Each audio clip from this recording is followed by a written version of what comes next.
ಮೊದಲಿಗೆ ಜನವರಿಯ 22ರತ್ತ ಇಡೀ ವಿಶ್ವದ ಚಿತ್ತ ನೆಟ್ಟಿದೆ. ಬಾಲರಾಮನ ಪ್ರಾಣ ಪ್ರತಿಷ್ಠಾಪನೆಗೆ 2 ದಿನ ಮಾತ್ರ ಬಾಕಿ ಉಳ್ಕೊಂಡಿದೆ. ಇಂಥ ಸಂದರ್ಭದಲ್ಲಿ ಈ ಸುಂದರ ರಾಮಲಲ್ಲಾ ಮೂರ್ತಿಯ ಹಿಂದೆ ಅಗಾಧವಾದಂತಹ ಶ್ರಮ ಅಡಗಿದೆ. 3 ಹಂತದಲ್ಲಿ ರಾಮಲಲ್ಲಾ ಮೂರ್ತಿಯ ಕೆತ್ತನೆ ಆಗಿದೆ. 1000 ಉಳಿಪೆಟ್ಟು ತಿಂದ ಮೇಲೆ ಶಿಲೆಗೆ ಒಂದು ಮೂರ್ತಿಯ ರೂಪ ಬಂದಿದೆ. ಆ ಮೂರ್ತಿಯನ್ನ ನೋಡೋದಕ್ಕೆ 2 ಕಣ್ಣು ಕೂಡ ಸಾಲದು. ರಿಪಬ್ಲಿಕ್ ಕನ್ನಡಕ್ಕೆ ಎಕ್ಸ್ಕ್ಲೂಸಿವ್ ದೃಶ್ಯ ಮತ್ತು ಫೋಟೋಸ್ಗಳು ಲಭ್ಯವಾಗಿದೆ. ಅದನ್ನ ನಿಮ್ಮ ಮುಂದೆ ಇಡುವಂತಹ ಪ್ರಯತ್ನವನ್ನ ಮಾಡ್ತೀವಿ. ರಾಮಲಲ್ಲಾ ಮೂರ್ತಿ ವಿಚಾರಕ್ಕೆ ಸಂಬಂಧಪಟ್ಟಂತೆ ಎಕ್ಸ್ಕ್ಲೂಸಿವ್ ದೃಶ್ಯಾವಳಿಗಳು, ಎಕ್ಸ್ಕ್ಲೂಸಿವ್ ಫೋಟೋಗಳು ನಿಮ್ಮ ರಿಪಬ್ಲಿಕ್ ಕನ್ನಡದಲ್ಲಿ ಮಾತ್ರ.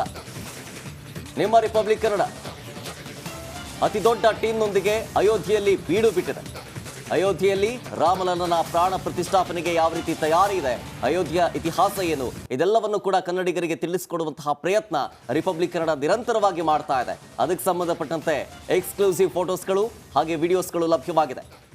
ಈ ಸುಂದರ ರಾಮಲಲ್ಲಾ ಮೂರ್ತಿಯ ಕೆತ್ತನೆಯ ಹಿಂದೆ ಅಗಾಧವಾದಂತಹ ಶ್ರಮ ಅಡಗಿದೆ.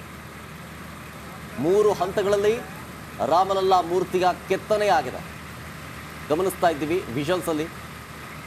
ಸ್ಟೆಪ್ 1, ಸ್ಟೆಪ್ 2 ಹಾಗೆ ಸ್ಟೆಪ್ 3 3 ಎಕ್ಸ್ಕ್ಲೂಸಿವ್ ದೃಶ್ಯಾವಳಿಗಳು ಮತ್ತು ಫೋಟೋಸ್ಗಳನ್ನು ಗಮನಿಸ್ತಾ ಇದ್ದೀರಿ. 1000 ಉಳಿಪಟ್ಟು ತಿಂದ ಮೇಲೆ ಆ ಒಂದು ಶಿಲೆಗೆ ಮೂರ್ತಿಯ ರೂಪ ಸಿಕ್ಕಿದೆ.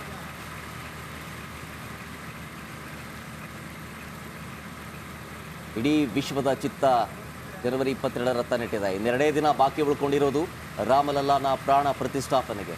ಇದನ್ನು ಕಣ್ತುಂಬಿಕೊಳ್ಳೋದಕ್ಕೆ ದೇಶ ವಿದೇಶದಿಂದ ಸಾಕಷ್ಟು ಸಂಖ್ಯೆಯಲ್ಲಿ ಜನ ಆಗಮಿಸ್ತಾ ಇದ್ದಾರೆ. ಅದರಲ್ಲೂ ರಾಮ ಭಕ್ತರು ವಿವಿಧವಾಗಿ ತಮ್ಮ ಭಕ್ತಿಯನ್ನು ಅರ್ಪಣೆ ಮಾಡ್ತಾ ಇದ್ದಾರೆ. ಸೈಕಲ್ನಲ್ಲಿ ಸೇವೆ ಸಲ್ಲಿಸುವುದಾಗಿರ್ಬೋದು, ಸೈಕಲ್ ಸವಾರಿಯ ಮೂಲಕ ಅಯೋಧ್ಯೆಗೆ ತೆರಳಿ ರಾಮಲಲ್ಲನ ದರ್ಶನ ಮಾಡೋದಕ್ಕೆ ಮುಂದಾಗ್ತಾ ಇದ್ದಾರೆ. ಜೊತೆಗೆ ಬೈಕ್ ಮೂಲಕ ಎಲ್ಲೆಲ್ಲೋ ಟ್ರಿಪ್ ಹೋಗ್ತೀವಿ, ಅಯೋಧ್ಯೆಗೆ ನಾವು ಬೈಕ್ ಮೂಲಕ ಹೋಗ್ತೀವಿ ಅಂಥೇಳಿ ಬೈಕ್ ರೈಡ್ ಮುಖಾಂತರ ಹೋಗೋದಾಗಿರ್ಬೋದು, ಪಾದಯಾತ್ರೆ ಮುಖಾಂತರ ಹೋಗೋದಾಗಿರ್ಬೋದು, ಇದೆಲ್ಲವನ್ನು ಕೂಡ ರಾಮ ಭಕ್ತರು ತಮ್ಮ ಭಕ್ತಿಯನ್ನು ವಿವಿಧ ರೀತಿಯಲ್ಲಿ ತೋರ್ಪಡಿಸ್ಕೊಳ್ತಾ ಇದ್ದಾರೆ. ಇದರ ಜೊತೆಗೆ ರಾಮ ಓಡಾಡಿದಂತಹ ಜಾಗ, ರಾಮನ ಭಂಟ ಹನುಮಂತ ಇದ್ದಂತಹ ಜಾಗ, ಅಲ್ಲೆಲ್ಲಿಂದಲೂ ಕೂಡ ವಸ್ತುಗಳನ್ನು ತೆಗೆದುಕೊಂಡು ಹೋಗೋದಾಗಿರ್ಬೋದು, ಅದೆಲ್ಲವನ್ನು ಕೂಡ ಭಕ್ತರು ಮಾಡ್ತಾ ಇದ್ದಾರೆ. ಸದ್ಯ ಬಾಲರಾಮನ ಅತ್ಯದ್ಭುತ ಫೋಟೋವನ್ನು ಗಮನಿಸ್ತಾ ಇದ್ದೀರಿ. ಕಣ್ಣಿಗೆ ಹಳದಿ ಬಣ್ಣದ ಪಟ್ಟಿಯನ್ನು ಕಟ್ಟಿರುವಂತಹ ಎಕ್ಸ್ಕ್ಲೂಸಿವ್ ಫೋಟೋಸ್ ರಿಪಬ್ಲಿಕ್ ಕನ್ನಡದಲ್ಲಿ ಗಮನಿಸ್ತಾ ಇದ್ದೀರಿ.